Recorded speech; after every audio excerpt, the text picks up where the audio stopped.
ہماری عدلیہ پر ایک دباؤ پڑتا ہے باہر سے،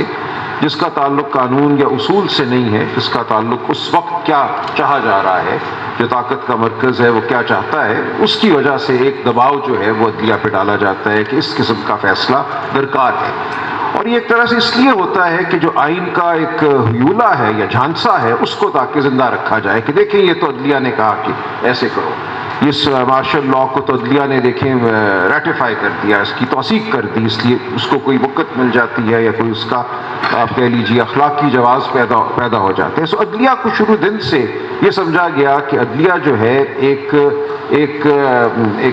اعلی کار ہے جس کے ذریعے جو کام ہم کرنا چاہتے ہیں، جن کا کوئی تعلق آئین سے نہیں ہے، جن کا کوئی تعلق قانون سے نہیں ہے، لیکن ان کو ہم عدلیہ کے ذریعے ایک لبادہ دے دیں گے قانون کا یا آئینی ہونے کا۔ تو عدلیہ کا یہ رول جو ہے سمجھا گیا اور وہ رول چل رہا ہے شروع دن سے۔ 1954 کی اسمبلی کی ڈسولوشن ہو، اس کے بعد چونکہ عدلیہ نے کہہ دیا کہ یہ ٹھیک ہے، گورنر جنرل کا جو آرڈر ہے اس کو چیلنج نہیں کیا جا سکتا تھا، تو سب ٹھیک ہو گیا۔ 1958 کا مارشل لا ہو، عدلیہ نے کہہ دیا کہ یہ بھی ٹھیک ہے کیونکہ یہ تو ایک انقلاب تھا، اور ایک جو کامیاب انقلاب ہے وہ اپنا جواز خود ہوتا ہے، وہ خود ایک قانونی نظام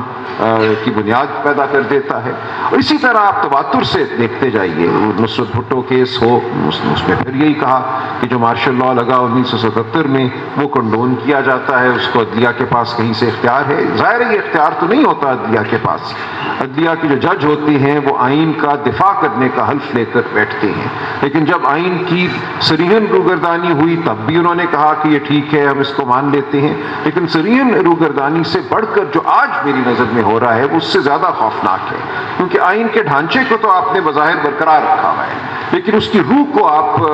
بالکل ختم کیے چلے جا رہے ہیں۔ تو this is the best of both worlds for the power centres, کہ آپ یہ بھی نہیں کہہ رہے کہ دیکھو میں مارشل لا لگانے والا ہوں، آپ اس تہمت سے بھی بچ گئے، لیکن جو آپ کے اہداف تھے وہ تمام کے تمام آپ حاصل کر رہے ہیں اس حیولے کو کھڑا رکھ کر، اور اس میں عدلیہ کا رول بالکل آ جاتا ہے۔ یہ ممکن ہوتا ہے ہر جج کے لیے کہ وہ بات نہ مانے،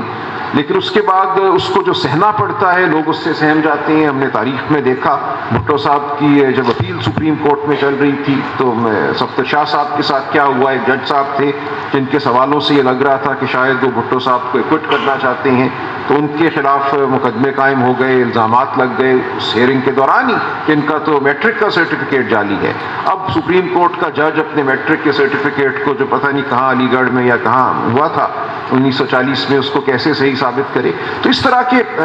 حربے جو ہیں ہمارے ہاں استعمال کیے جاتے ہیں، تو وہ صاحب چلے گئے تھے ریزائن کر کے۔ اسی طرح آج اگر لوگ ریزائن کر رہے ہیں تو اس کے پیچھے کیا ماجرا ہے وہ ہمیں پتہ چل جائے گا،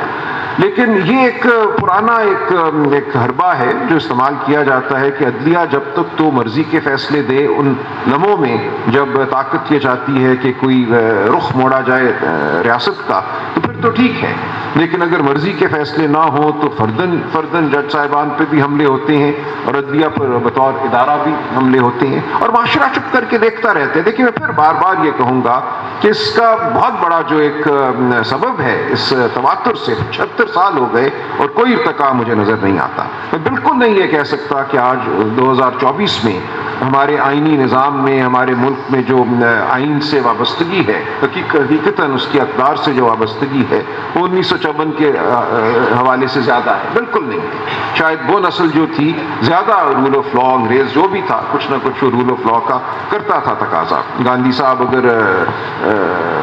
بھوک ہڑتال کرتے تھے تو ہل جاتے تھے لندن تک وہ کہ کیا کریں، ایسا نہیں تھا کہ مرنے دو بڈھے کو، کچھ نہ کچھ خیال رکھتے تھے ان باتوں کا۔ ایک قسم کا تقدس تھا آئین اور قانون کے حوالے سے۔ آج ہم دیکھتے ہیں شاہ محمود قریشی صاحب جیل کے اندر اگر کھڑے ہو کر کوئی بات کر رہے ہیں تو ان کا یہ خیال تھا کہ تو سینکڑوں سال کی ایک روایت ہے، ایک قانون ہے کہ جیل میں کھڑے ہوئے شخص کو دبوچا نہیں جاتا، لہٰذا میں محفوظ ہوں، میں یہاں کھڑا ہو کر بات کر لوں۔ ایک لمحہ لگا ایک حوالدار ٹائپ پولیس افسر کو اس سینکڑوں سال کی روایت کو پامال کرنے کے لیے، انہوں نے ایک ہاتھ آگے بڑھایا اور اس نے کہا تو کون سی روایت، کون سا اصول؟ ختم ہو گیا وہ سینکڑوں سال کا اصول اور روایت کہ آپ جیل کے اندر داخل ہو کر ایک قیدی پر ہاتھ نہیں اٹھائیں گے، اس کو آپ دوبارہ گرفتار نہیں کریں گے۔ تو تمام روایتیں جو دنیا میں سینکڑوں سال سے موجود تھیں، ہم دیکھتے ہیں کہ وہ ہمارے ہاں ایک لمحے میں پامال ہو جاتی ہیں اور کسی کو کوئی بال بھی بیکا نہیں ہوتا۔ معاشرے پہ بھی کوئی خاص اثر نہیں ہوتا، ہم بھی اپنی زندگیاں گزارتے چلے جاتے ہیں،